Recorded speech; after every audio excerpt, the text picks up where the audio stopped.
تمام ناظرین کو حکایات الاسلام چینل میں دل کی گہرائیوں سے خوش آمدید۔ ایک ظالم بادشاہ یوسف ذو نواس کا ایک کم سن بچے سے مقابلہ ہوا۔ ظالم بادشاہ نے اس بچے کو قتل کرنے کے کئی منصوبے بنائے، لیکن اس ظالم بادشاہ کے سب منصوبے دھرے کے دھرے رہ گئے۔ آج کی اس ویڈیو میں یہ حقیقت جاننے کی کوشش کریں گے آخر اس عبداللہ نامی کمسن بچے کے پاس کون سا علم تھا اور کون سی طاقت تھی جس کی وجہ سے ظالم بادشاہ یوسف ذو نواس اس بچے کا مقابلہ نہ کر سکا۔ آخر کار ظالم بادشاہ نے اپنی ہار کو تسلیم کر لیا۔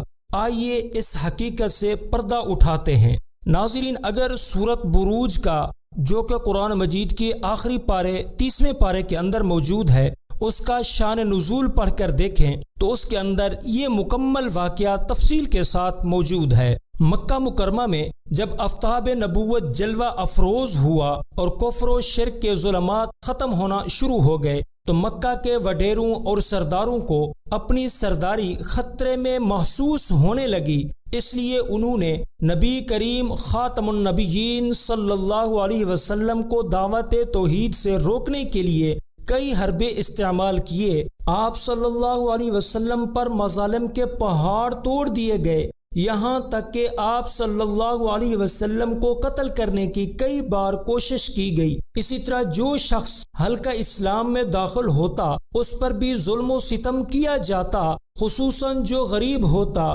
یا کسی کافر کا غلام ہوتا اس پر تو ظلم کی انتہا کر دی جاتی۔ گالی گلوچ، مار پیٹ، دھوپ میں ڈال دینا، کوڑے مارنا، نیزہ پیٹ میں گھونپ دینا، مسلمان عورتوں کی توہین کرنا، تو مسلمان نبی کریم خاتم النبیین صلی اللہ علیہ وسلم کے پاس آ کر کفار کے ظلم و ستم کی شکایت کرتے۔ آپ خاتم النبیین صلی اللہ علیہ وسلم ان کو تسلی دیتے کہ چند دن صبر کر لیں، ان کفار کی قوت ختم ہونے والی ہے، ایک وقت آئے گا یہ تمہارے سامنے ذلیل و خوار ہوں گے۔ یہ سن کر کفار اور زیادہ مذاق اڑانے لگے۔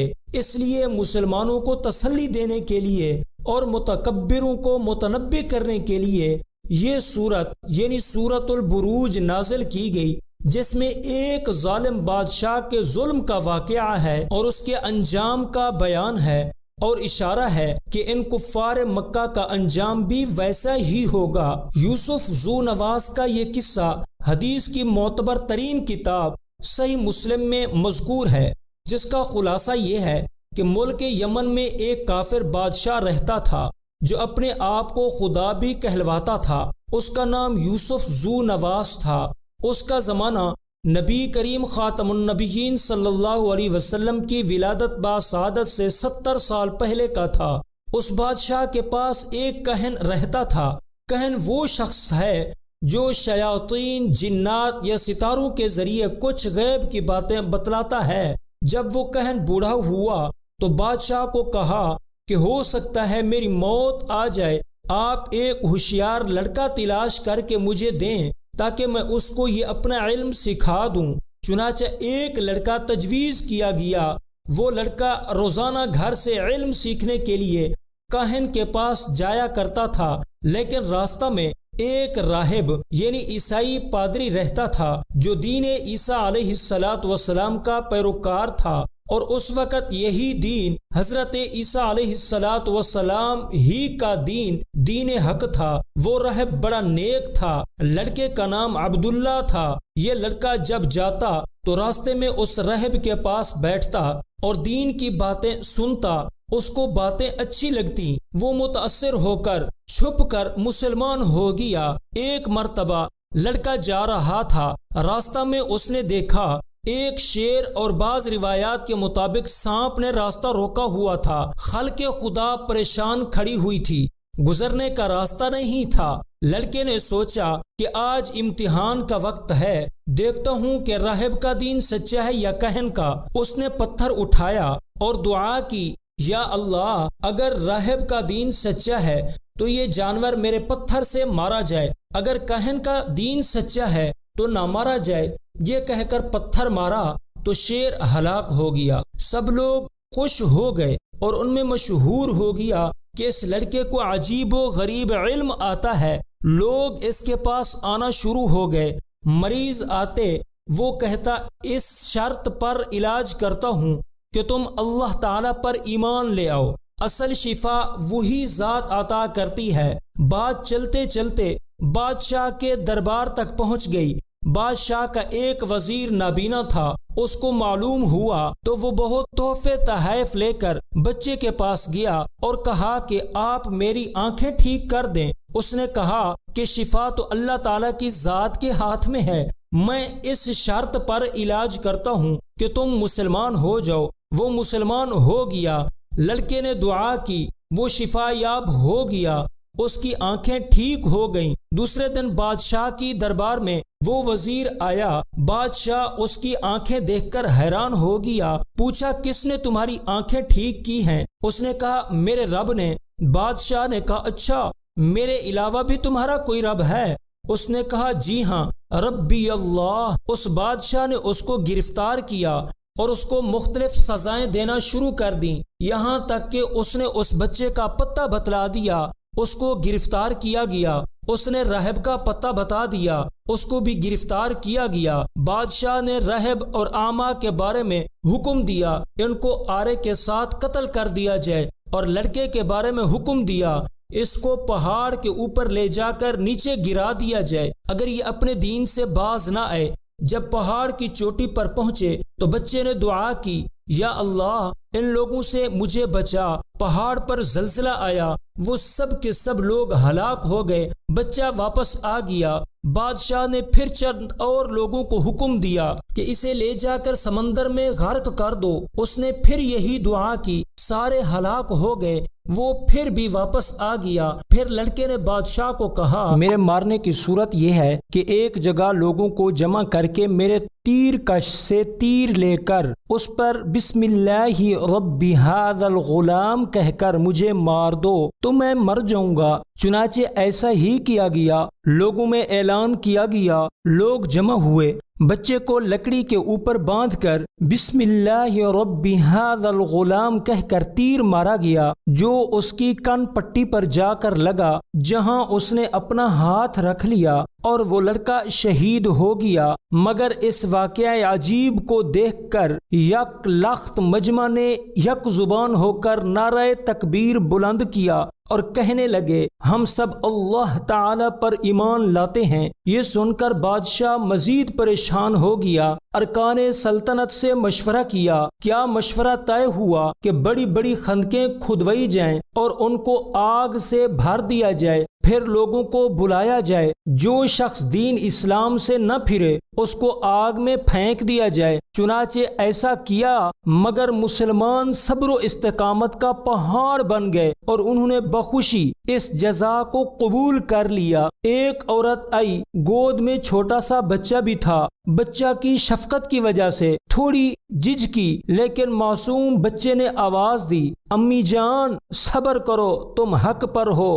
بعض روایات کے مطابق شہداء کی تعداد 12,000، بعض روایات کے مطابق 70,000 تھی۔ عبداللہ کی قبر حضرت عمر فاروق رضی اللہ تعالیٰ عنہ کے دور میں کسی وجہ سے کھودی گئی تو عبداللہ کی لاش صحیح سالم تھی، وہ بیٹھے ہوئے تھے، ان کے ہاتھ کن پٹی پر تھا، ہاتھ ہٹایا گیا تو خون جاری ہو گیا، دوبارہ ہاتھ وہاں رکھا گیا تو خون بند ہو گیا۔ ان کے ہاتھ میں انگوٹھی تھی جس پر تحریر تھا اللہ ربی۔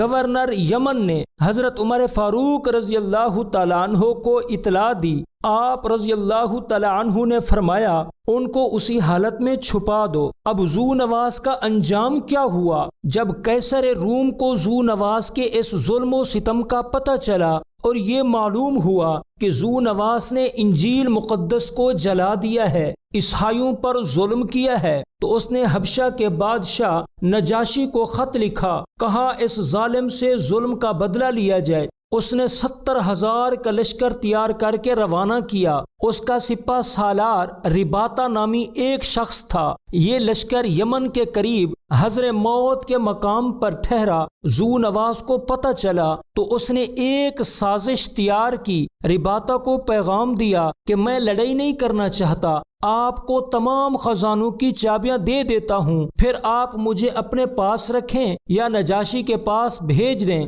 ذو نواس نے خزانے کی چابیاں اونٹ پر لاد کر رباطہ کے پاس پہنچا دیں اور پھر رباطہ کو صنعاء شہر لے آیا اور تمام خزانے اس کے سپرد کر دیے۔ آخر میں کہا کہ دوسرے صوبوں میں بھی میرے لیے ایسے ہی خزانے ہیں، میں آپ کو بتلاتا ہوں، آپ فوجیوں کے مختلف گروہ بنا کر وہاں بھیج دیں تاکہ وہ خزانے لے کر آئیں۔ رباطہ نے کہا بہت اچھا۔ رباطہ کی فوج جب ادھر ادھر بکھر گئی تو ذو نواس نے خفیہ طور پر اپنے لوگوں کو بھیجا کہ جا کر میرے وزیروں کو کہہ دو کہ رباطہ کے لوگ جب تمہارے پاس پہنچیں ان کو قتل کر دو۔ چنانچہ رباطہ کی یہ فوج ہر جگہ ماری گئی۔ رباطہ کو پتہ چلا تو صنعاء سے بھاگ کر حضرموت آیا اور نجاشی کو صورتحال سے مطلع کیا۔ نجاشی نے دوبارہ 1,00,000 لشکر ابرہہ کی قیادت میں روانہ کیا۔ ذو نواس کو پتہ چلا، اس نے کہا اب بچنا مشکل ہے، تو وہ گھوڑے پر سوار ہو کر